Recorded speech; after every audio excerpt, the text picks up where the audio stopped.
Bonjour, donc dans cette vidéo on va parler de physique nucléaire en abordant deux thèmes, la radioactivité et les transformations nucléaires, appelées aussi réactions nucléaires. La radioactivité étant une particularité de réaction nucléaire. Alors cette vidéo s'adresse à des gens qui pratiquent la physique dans le cadre de l'enseignement scientifique en première et qui peut être intéressant de revoir pour la terminale dans le cadre de la spécialité de la PC. Alors, qu'est-ce que c'est qu'une transformation nucléaire? Les transformations nucléaires, au même titre que les transformations chimiques, vont s'intéresser aux transformations de la matière, mais ici, on va se placer à l'échelle du noyau, nucléos en grec, et donc de l'échelle dite nucléaire. Alors, pour s'intéresser à ceci, on va prendre un petit support, donc l'étude d'une scintigraphie. Ici, l'élément nucléaire qui nous intéresse est l'iode de numéro atomique 53. Et en physique nucléaire, eh bien, on va très souvent côtoyer ce qu'on appelle des isotopes. En effet, dans la nature sur Terre, on a des isotopes stables. Mais ce dont on parle le plus souvent, c'est de l'élément le plus stable ou alors d'un mélange composé de ces isotopes stables, ce qui va définir la masse molaire de nos atomes. Maintenant, là, on va s'intéresser à chaque isotope, chaque noyau, et pour ça, il faut définir un isotope. Alors, qu'est-ce qu'un isotope? Par définition, un isotope ne va différer d'un autre que par leur nombre de neutrons. Donc, ce sont deux noyaux d'un même élément, donc de même symbole, ici par exemple l'iode. Le symbole de l'élément étant noté en écriture dite X à Z de la façon suivante. On a deux nombres ici qui par le symbole de l'élément chimique, Z étant le nombre de protons appelé numéro atomique qui caractérise l'élément de symbole X. Donc ici l'iode a un numéro atomique de 53. Ainsi tous les noyaux d'iode auront le même numéro atomique. Et ce noyau d'iode va pouvoir être composé d'un certain nombre de nucléons. Alors si le nombre de protons est fixé, ça veut dire que tout ce qui peut varier sans changer la nature de l'élément chimique, c'est-à-dire qu'il faut comprendre que ça ne changera pas son symbole, et bien tout ce qui va pouvoir changer, c'est le nombre de neutrons présents. Comme les neutrons ne sont pas chargés, ils vont seulement alourdir alourdir le noyau, et, euh, et donc on va avoir des isotopes créés de la façon suivante. Particularité en physique nucléaire, ces isotopes peuvent être instables et donc offrir une possibilité de transformation, soit spontanée, ce qu'on va avoir appelé la radioactivité, soit ils vont être suffisamment instables pour que par collision, ils se désintègrent et offrent de nouveaux noyaux. Donc là, on propose justement de déterminer une transformation par collision ici. L'iode 123 est préparé par une réaction nucléaire. Alors ici, on voit que c'est une réaction nucléaire et non pas une radioactivité. Radioactivité qui est elle-même une réaction nucléaire. Mais là, dans les réactions, on va s'intéresser à une collision entre deux particules, deux ou plusieurs, mais c'est deux particules. Donc on peut avoir ici nos deux particules qui collisionnent et elles vont se transformer. Comme on a deux particules au départ, on qualifiera ça de réaction nucléaire. Et si on n'en a qu'une unique particule au départ, on qualifiera ça de radioactivité. Alors comment trouver ce que l'on produit à partir d'une telle réaction? Pour ça, on va s'appuyer sur les lois de Soddy. Les lois de Soddy, ce sont les lois de conservation de la matière, mais à l'échelle nucléaire. Donc le nombre de masses A est conservé, donc on prend la masse totale et on doit la conserver après. Et ensuite, on doit conserver la charge totale. La charge étant représentée par le numéro atomique Z de l'élément, de la particule nucléaire concernée. Donc, de façon simple, on va dire simple, il suffit de faire la somme et de vérifier que tout ce qui est à gauche va être égal à tout ce qui est à droite en considérant les A d'une part et les Z d'autre part. Donc ici, on peut compléter pour l'iode. L'iode, on sait que son numéro atomique est de 53. Donc là, ça nous donne une inconnue directement. Donc ça, c'est fourni dans l'énoncé. Et en haut, qu'est-ce qu'on remarque? On a 122 plus 2 qui est égal à 123 plus un A inconnu que je vais noter A1. hop, c'est l'élément qui est ici, A1. Et donc, d'après les lois de Soddy, cette égalité doit être conservée. On en déduit donc la valeur de A1. Soit,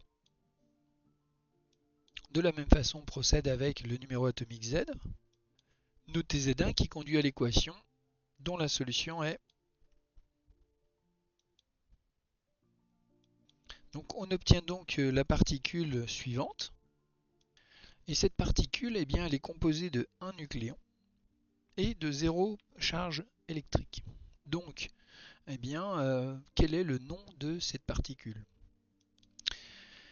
Donc, ici, quelle est cette particule? Eh bien, cette particule, ça va être un neutron. En effet, une particule nucléaire qui possède un nucléon, c'est soit un neutron, soit un proton. Mais comme on n'a pas de charge, eh bien, c'est forcément un neutron. Ainsi, on va noter les neutrons en physique nucléaire par le symbole 1, 0, N. On a d'autres particules, le proton, l'électron, 0, 1, en effet, il n'a pas de nucléon, il a une charge négative. Le positon, qui est l'antiparticule de l'électron, c'est-à-dire une charge opposée, plus 1, et toujours pas de nucléon. Et puis, les rayonnements gamma qui interviennent aussi dans nos réactions. Gamma, c'est de l'énergie, donc c'est pas de la matière, il n'y a pas de charge et il n'y a pas de masse. On a aussi le neutrino et l'antineutrino qui ont les mêmes propriétés, c'est-à-dire pas de matière, pas de masse, c'est de l'énergie. Alors, le neutrino, on essaie de déterminer actuellement ses caractéristiques par le biais de plusieurs expériences au niveau mondial, telles que Juno, là, qui a été récemment, pas publié, mais il y a pas mal de mise en publication dans les journaux scientifiques actuels, puisque a priori cette expérience est sur le point d'être lancée en Chine. En première ES, eh bien, on doit être capable de déterminer si une réaction est une fusion, une fission, donc ça c'est pour les réactions nucléaires, ou bien une radioactivité. Alors on l'a déjà dit tout à l'heure, notre réaction à nous ici est constituée de deux noyaux. Donc je rappelle que la réaction faisait intervenir donc ici le tellure 52 122 et un noyau d'hydrogène. On remarque que c'est pas l'hydrogène qu'on connaît, c'est pas H11, mais c'est un isotope de l'hydrogène. Et ça nous donne donc de l'iode et un neutron. Alors comment savoir si c'est une radioactivité, une fission, une fusion? Bon, c'est assez simple quand on le sait, mais on va s'intéresser à ce qu'il y a au départ et à ce qu'il y a éventuellement à l'arrivée. Tout d'abord au départ. Au départ, on voit qu'on a deux particules, donc ce n'est pas une radioactivité. Une radioactivité, d'après notre cours, c'est un noyau qui seul, sans intervention extérieure, va se désintégrer. Et là, on a deux éléments qui interviennent dans une collision symbolisée par le petit plus. Donc on est sur le cadre d'une réaction nucléaire, une réaction entre deux particules nucléaires. Alors, est-ce que c'est une fusion ou une fission?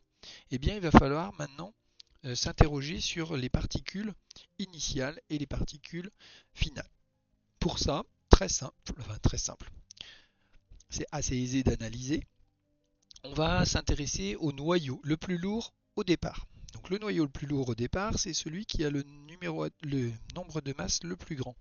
Donc ici, le noyau le plus lourd de départ, c'est le tellure avec un nombre de masse de 122. Et le noyau le plus lourd à l'arrivée, qui a été créé, c'est le noyau d'iode avec un numéro atomique de 123.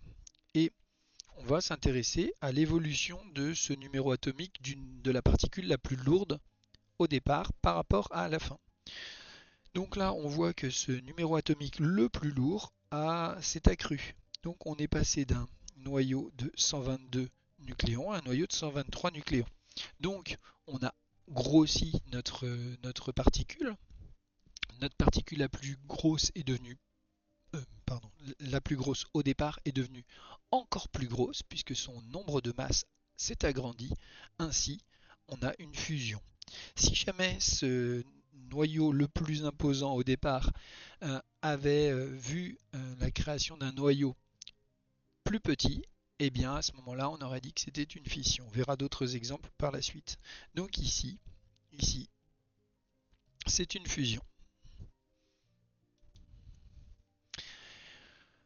Voilà, donc du coup, des petites analyses, qu'est-ce qu'il faut savoir faire? Ben, utiliser les lois de Soddy, savoir faire les calculs, et puis éventuellement commencer à proposer des particules. Savoir ce qu'est un isotope, et enfin être capable de déterminer si on a des réactions de fusion, de fission ou de réaction nucléaire. Alors avant de continuer sur la suite des questions qui sont posées ici, regardons un ensemble de réactions et identifions très rapidement si ce sont des réactions de fusion, des réactions de fission ou bien des radioactivités.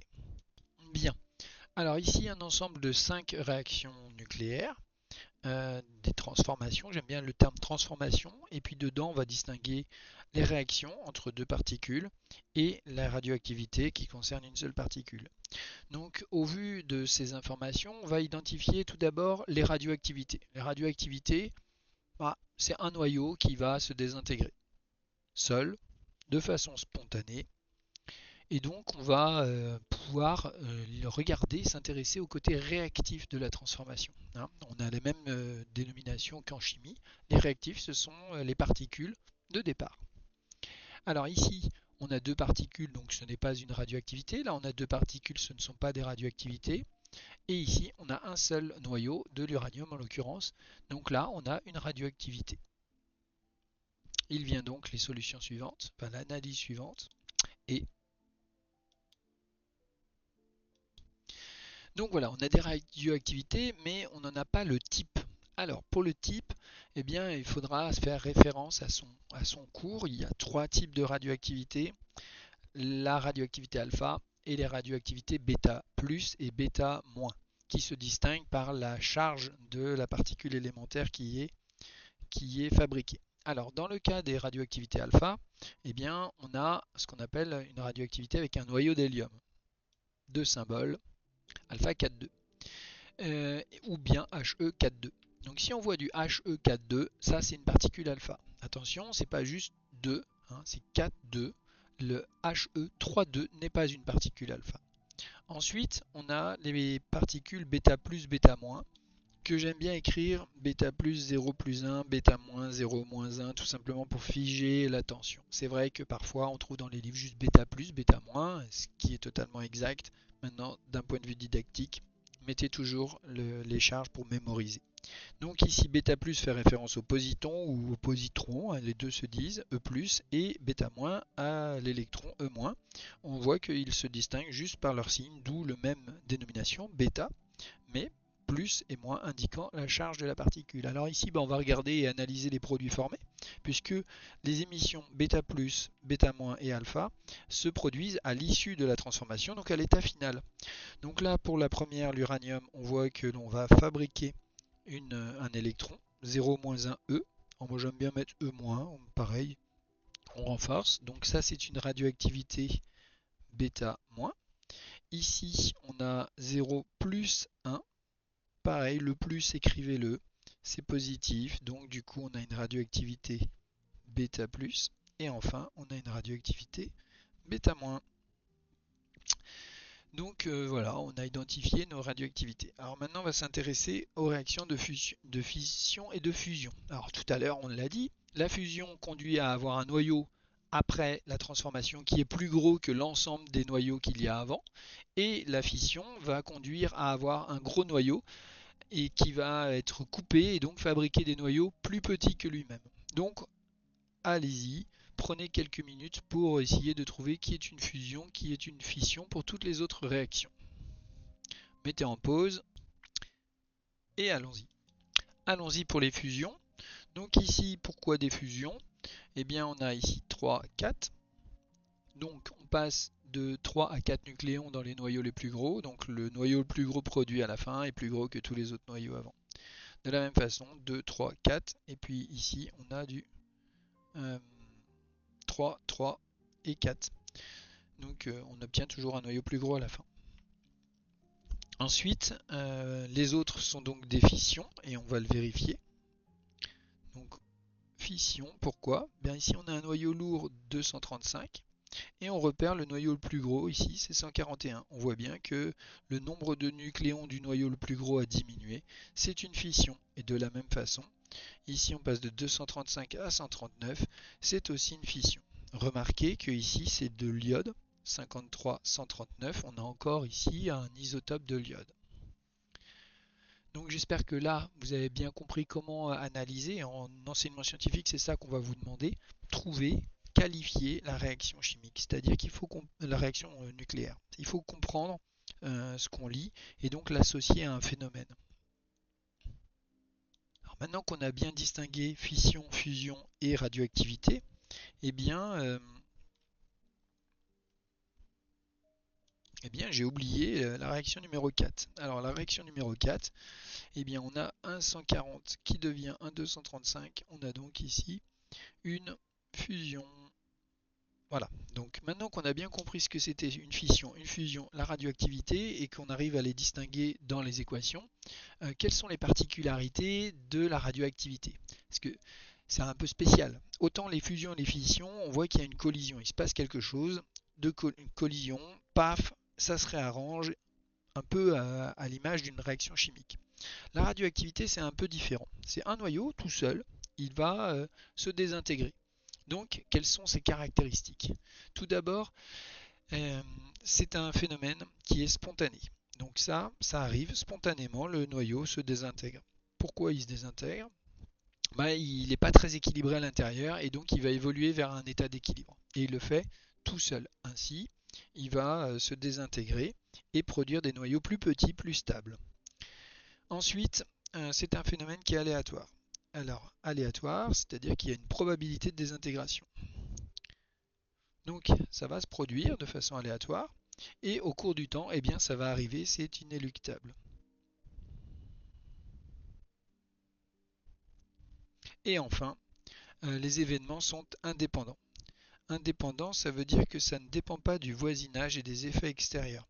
Des effets physiques, température, pression, ça va pas jouer, mais aussi des effets de voisinage. C'est-à-dire que l'élément qui est à côté, quel qu'il soit, ne va pas influencer sur le caractère aléatoire et probabiliste de cette désintégration. Et tout ça, ça va conduire à des statistiques de désintégration et des propriétés mathématiques qui sont utilisables par les scientifiques. Donc, 4 particularités. C'est une réaction spontanée. On l'a vu que du coup un noyau est tout seul pour se faire. Et après, 3 caractéristiques très importantes, aléatoire, inéluctable et indépendant. Aléatoire, il y a une probabilité de désintégration. Inéluctable, elle arrivera au cours du temps. Et enfin, ce sont des événements indépendants. Ça veut dire que la probabilité de désintégration qui est aléatoire, probabiliste ici, elle est indépendante de tout événement extérieur, tout paramètre extérieur, tels que des paramètres physiques, la température, la pression, mais aussi des paramètres tels que le voisinage. Alors, on va regarder un petit peu comment ça se traduit dans les faits. Dans notre cours, on a vu que finalement, on a une probabilité de désintégration. Alors cette probabilité de désintégration, c'est une probabilité par noyau. Sauf que quand on prend un ensemble important de noyaux, eh bien cette probabilité va générer une statistique. Alors qu'est-ce que c'est une statistique? Eh bien une statistique, c'est quelque chose qui est sûr et qui n'est plus de l'ordre de la potentialité. Ainsi, quand on a une évolution statistique, on prend un grand nombre d'éléments et elle va avoir une certaine caractéristique d'évolution. Et cette caractéristique, si on prend un nombre d'éléments suffisamment important, eh bien si on rajoute des éléments, la donnée statistique, elle ne va plus bouger. Du coup, c'est ce qu'on va appeler éventuellement une stabilisation des valeurs inhérentes à la probabilité. Ainsi, quand on a une probabilité de 1 tiers, eh bien, si on prend un grand nombre d'éléments de D par exemple pour obtenir des résultats avec une probabilité de 1 tiers, eh bien, on va générer, un tiers de ces dés vont générer le résultat correct. Si on prend un seul élément avec une probabilité de 1 tiers, donc sur un dé à 6 faces par exemple, c'est d'obtenir un 1 et un 2, on a une probabilité de 1 tiers d'obtenir ces éléments-là. Si on prend l'élément seul, eh bien, il y a un caractère aléatoire. Ça peut se faire comme ça peut ne pas se faire. Mais si on prend 10 000 noyaux, on les lance, eh bien, on tombera sur un tiers des dés qui va obtenir cette probabilité de résultat. Donc, nous, on bascule à ce moment-là dans ce côté statistique lorsque l'on prend un grand nombre de noyaux. Et c'est notre cas parce que la matière, on sait que elle est à notre échelle mesurable en grammes, en milligrammes, mais que dans cette matière, on a des paquets d'atomes qu'on appelle des paquets qui sont représentés par un nombre, la mole, et cette mole contient 600 000 milliards d'atomes. Donc c'est tellement gigantesque que l'on est dans une description statistique. Ainsi, on va voir l'évolution de nos noyaux qui vont se désintégrer au cours du temps et qui vont suivre une courbe de décroissance qui est figée et qui est caractéristique d'un seul isotope. Ainsi, deux isotopes pourront avoir la même allure de courbe, et ça c'est normal, parce que l'événement est aléatoire, il est indépendant, et ça en mathématiques, ça nous donne une allure d'évolution statistique de nos noyaux, en termes de nombre de noyaux. C'est ça qu'on suit en radioactivité. Donc l'allure sera toujours la même. Ce qui va changer, c'est l'échelle de temps qui va nous dire au bout de combien de temps nos noyaux seront désintégrés. Et ça dépend directement de la probabilité de désintégration, qui est afférente à chaque élément chimique. Donc ici, on définit un temps caractéristique qu'on appelle T1,5. T1,5, ça correspond à, c'est important, ce correspond. Ça correspond au moment, c'est-à-dire le nombre de noyaux à l'instant T1,5 est égal au nombre de noyaux de départ divisé par 2. Alors très souvent, on définit ce T1,5 par rapport au N0. Mais en fait, on peut prendre n'importe quel moment. On peut choisir un endroit de sa courbe. Voilà, par exemple ici 3000. Si je prends ici N1, eh bien N1 je le divise par 2. J'arrive ici et je viens là. Hop, je trouve que ici j'ai à peu près une quinzaine d'heures. Voilà, paf. Je crois que c'était en heures ici. Non, c'est en heures là, et là ça devait être en jour. Donc ici j'ai mon T1,5, c'est-à-dire que c'est le temps mis pour passer de ce total, ici 3000, à la moitié, c'est-à-dire 1500. Donc j'évalue à peu près ça à 15, et regardons pour N0, on est à 6000 et quelques, on va tomber à 3000, et regardez, on arrive ici, et là, qu'est-ce qu'on constate? Ces deux segments sont identiques. Donc le temps pour diviser par 2 le nombre de noyaux, il est le même quel que soit le moment où l'on se place. Qu'on se place au départ à un instant quelconque, et d'ailleurs c'est ce qui est caractéristique de cette courbe, c'est que ici vous voyez, hop, on divise par 2 et on arrive là, et on a encore ici T1,5. Ainsi, on peut déterminer le T1,5 à partir de n'importe quel moment. Et connaissant ce T1,5, aussi on sait que s'il nous reste un certain nombre de noyaux, dans ce temps de demi-vie, eh bien on saura exactement combien de noyaux il nous restera. Ainsi, si j'ai 2 mg de matière, et bien de matière radioactive, si au bout d'une heure j'ai un T1,5 de 1 heure, bah au bout d'une heure je n'aurai plus que 1 g de matière radioactive. Ce qui veut dire qu'une heure plus tard, ce gramme de matière radioactive va être lui-même divisé par 2 et on aura 0,5 g de matière radioactive. Et encore une heure plus tard, ce 0,5 sera encore divisé par 2. Donc ça c'est intéressant parce que, allons plus loin, hein, voilà, on a défini. Ce qu'on sait, c'est que le nombre de particules d'un temps 1,5 multiplié par une quantité petit n sera égal à le nombre de départ divisé par 2 à la puissance n. C'est-à-dire que si on a n, si on attend 4 fois t1,5, eh bien on aura n0 divisé par 2 puissance 4, c'est-à-dire diviser n0 divisé par 2, puis par 2, puis par 2, puis par 2. Donc ça, c'est juste pour l'exemple quantitatif. Et là, on demande les deux temps de demi-vie, donc ici à peu près 15. Alors que ici, c'est différent, donc on va prendre un nombre facile, celui-ci. Ouais, bon, celui-là, allez hop, 28 000, à peu près 28 000. Je prends ma règle. Entre ici et là, j'ai 4,5 cm. Donc, à 2,2 cm, j'ai la moitié. 2,2 cm, je viens ici. Et je lis mon T1,5. Alors, comment faire pour lire précisément mon T1,5? J'utilise l'échelle. ici, ben, j'ai T1,5 pour 1,1 cm. 1,1 cm, c'est mon T1,5. Et la totalité de mon axe, c'est 8,4. 8,4, voilà. Et 8,4 cm correspond à 60. Alors ici, c'était des jours. 60 jours pour le l'iode 133. Alors du coup, on fait une proportionnalité. Donc du coup, on a notre T1,5 ici. T1,5 qui sera égal à 60 jours. 60 jours fois 1,1 cm divisé par 8,4 cm. On simplifie les centimètres, donc ça nous montre bien que le résultat est en jours. Et ensuite, quand on va faire le calcul, on va bien trouver quelque chose qui est plus petit que 60 jours, soit 7,857 jours avec mes résultats qui sont là. Alors c'est bien évidemment chacun d'entre vous va trouver des résultats différents. On peut s'interroger sur la précision. Bon, imaginons que ici on ait fait une erreur de 2 mm. 2 mm sur la mesure de l'échelle et puis 1 mm sur la mesure d'échelle et 1 mm sur la mesure de notre distance T1,5 ici. Là. Donc on peut imaginer avoir fait 2 mm d'erreur. À ce moment-là, eh bien, on peut calculer pour 0,2 cm, 2 mm, ça fait quelle quantité de jours. Et là, on va s'apercevoir que finalement, ça nous donne 1,4 jours. Ça veut dire que le résultat qu'on a trouvé, il est encadré de plus ou moins 1,4 jours.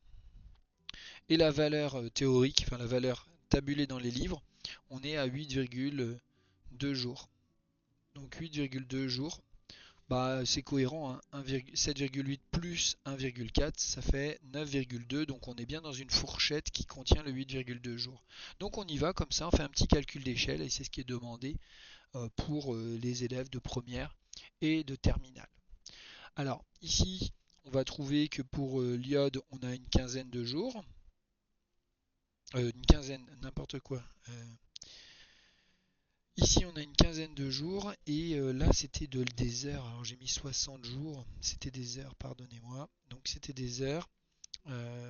Ici, les graphiques, on a perdu le temps. Donc, c'était des heures. On trouvait 8,2 heures. Et quel peut être l'avantage à utiliser l'isotope 123 par rapport à 131? Bah, il reste plus longtemps dans l'organisme et donc il est détectable pendant un temps plus long. Inconvénient, il reste plus longtemps dans l'organisme, ça veut dire que l'organisme met plus de temps à l'éliminer, ce qui fait que si on veut faire une deuxième scintigraphie, eh bien on doit s'assurer que l'iode 123 est disparu avant de relancer, de refaire une injection. Ou bien il faut connaître le temps de la première injection pour éventuellement réinjecter, hop, réinjecter le complément de façon à réobtenir au moment de la nouvelle de la nouvelle scintigraphie et on réobtiendrait la courbe que l'on avait avant à l'identique mais à partir de ce nouveau moment. Donc ça c'est des choses qui sont pratiques parce qu'on peut prévoir, on sait ce qu'il y a et puis voilà. Alors évidemment on va éviter d'être trop invasif et d'injecter des substances radioactives à l'intérieur du corps humain, hein, puisque le corps humain physiologiquement il va devoir l'absorber, il va devoir la traiter et donc on fera attention à tout ça. Ok, donc voici pour ce petit corrigé parcellaire et donc bah, voilà ce qu'on peut faire avec de la radioactivité.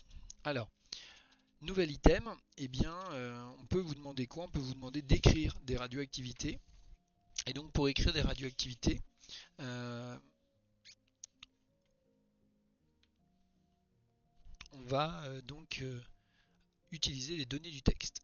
Alors un petit peu de radioactivité, très rapidement ici. L'iode 131 est un élément radioactif et on précise le type de radioactivité. Donc là on a le type de radioactivité. Écrire l'équation de réaction correspondante. On prend l'iode, I, 131,53 et on sait qu'il est radioactif bêta-. Bêta-, ça veut dire forcément que la particule émise c'est 0-1. Donc qu'est-ce qu'on va avoir? Bah, ici on va avoir 54. Pour que on respecte les lois de SODI, 54 moins 1, ça fait bien 53. De la même façon, ici on a toujours de l'iode 131. Et puis après on va chercher ici le symbole dans sa classification périodique pour pouvoir obtenir l'élément qui s'y trouve, c'est-à-dire le xénon. Le xénon qui est le gaz rare qui suit immédiatement l'iode. Donc voilà. Quel est l'autre nom de la particule β-? Ça, c'est un électron. Électron, E-. Donc du coup, on a le symbole et on a le nom qui va avec. Quelles sont les deux autres particules qui interviennent dans la radioactivité? On en a parlé tout à l'heure, β+, et puis alpha. Donc β+, c'est le positron, et alpha, c'est le noyau d'hélium He4. He4,2. Quels sont les autres processus qui accompagnent souvent le phénomène de radioactivité? Eh bien, on a vu que dans le cours, eh bien, l'atome qui est ici, il pouvait parfois être étoile, c'est-à-dire être excité. Il contient encore de l'énergie. Il y a un second processus qui peut s'accompagner, c'est la désexcitation du noyau étoile. Donc ici, par exemple, pour le xénon, ça s'écrirait comme ceci. La désexcitation qui devient du xénon mais pas étoile. Et pourquoi c'est pas du étoile? Et pourquoi ça reste du xénon? C'est parce que ça libère de l'énergie sous forme de rayonnement gamma. Et on appelle ça la désexcitation gamma. Donc la désexcitation, c'est pas une désintégration, c'est une désexcitation, c'est-à-dire que c'est de l'énergie qui était disponible dans le noyau qui est restituée, qui est mise sous forme de rayonnement. Donc il n'y a pas de changement de caractéristiques du noyau, c'est juste que il va perdre de l'énergie. Et ça, c'est intéressant parce que c'est un phénomène qui est très très lié au processus radioactif. Il y a très souvent cette désexcitation et celle-là, elle est facile à détecter. Enfin, facile. Elle est détectable et souvent on utilise ce phénomène-là pour détecter des phénomènes de radioactivité. Donc voilà les petites choses qu'il faut connaître de manière générale sur notre radioactivité. Enfin, on attend de tout élève d'enseignement scientifique qui puisse faire des analyses. Donc là, on vous demande quel est le nombre de noyaux N0 injectés à chaque patient. Donc ici, c'était donné dans le texte éventuellement. Et puis, donc il faut exploiter les documents. Donc ça, c'est pas des points de cours, hein. Vous allez voir les documents et vous lisez. Donc ça, c'est par l'intermédiaire du document. On estime que qu'entre deux injections, un patient, il doit s'écouler 6 semaines afin que la première n'influe pas sur la deuxième. Montrer que la première injection n'a plus d'influence. Bien là, on a 6 semaines. 6 semaines, c'était donc 6 x 7, 42 jours. Et donc 42 jours, et bien après on pouvait aller voir en heures ce que ça donnait. Donc on multiplie par 24. Donc en gros, hein, on a ici 1000 heures. Alors, c'est intéressant parce qu'on avait calculé les T1,5 avant. Donc on avait un T1,5 qui était de l'ordre de 8 jours. 8 jours, 42 jours, 8 x 5. Donc du coup, ici, là, on a environ 5 T1,5 qui se sont écoulés pour l'iode 131. Et pour l'iode 123, est-ce que c'était dans le bon sens? Alors pour l'iode 131, pardon, c'était ici les 8 jours. On avait 8 jours, 8 heures. 8 heures, 1000 heures, on voit bien qu'il s'est passé tellement de temps qu'on n'a pas de problème sur la scintigraphie. Et là, on a donc l'iode 131, on avait une dizaine de jours, quinzaine de jours. Donc on avait 3 T1,5. Hop. Et 3 T1,5, on a ici un nombre de particules qui a été divisé par 8. C'est-à-dire qu'on est passé, il reste 10% des particules. Ce qui fait que finalement, il reste quasiment plus, enfin il reste plus grand chose et on peut réinjecter quasiment la totalité du produit pour pouvoir voir de nouvelles images. Et ces nouvelles images seront liées à la fixation des 90% de nouveaux noyaux arrivants et donc il n'y aura pas d'interaction entre les deux imageries. En même temps, on vous dit, on estime qu'il doit s'écouler. Donc, la réponse, elle est connue. Il n'y aura pas d'influence. Hein. Ce qu'on veut, c'est montrer que, c'est-à-dire argumenter sur le fait qu'il n'y ait pas d'influence. Donc là, on peut dire, bah oui, mais qu'est-ce qui nous dit que 10% ça n'influence pas? On s'en fiche un peu. Là, on est tributaire de ce qu'on nous demande. On nous dit, ça n'influence pas, montrer que ça n'influence pas. Donc il faut avoir un regard critique sur ce résultat. La scintigraphie permet d'obtenir des images. Est-ce que c'est fait partie du cours d'analyser des images de scintigraphie? Non. Et donc, on vous demande si c'est un nodule hyperfixant ou hypofixant. Là, c'est relatif au sujet. Ça ne fait pas partie des points de cours. Hypofixant, eh bien il y aura moins de lumière et il est dit dans le sujet que là où il y a des taches blanches, c'est là où il y a moins de lumière qui arrive. Et du coup, ici on aura un nodule hypofixant. Voilà, voilà. Donc c'est un peu bref, ça s'applique à un sujet précis. Les éléments qu'il faut connaître, eh bien ils sont détaillés ici. Les autres éléments, eh bien c'est du plus plus et j'en fais une petite correction sur une vidéo à part. Voilà. Donc j'espère que ça va vous permettre de bosser et puis à bientôt.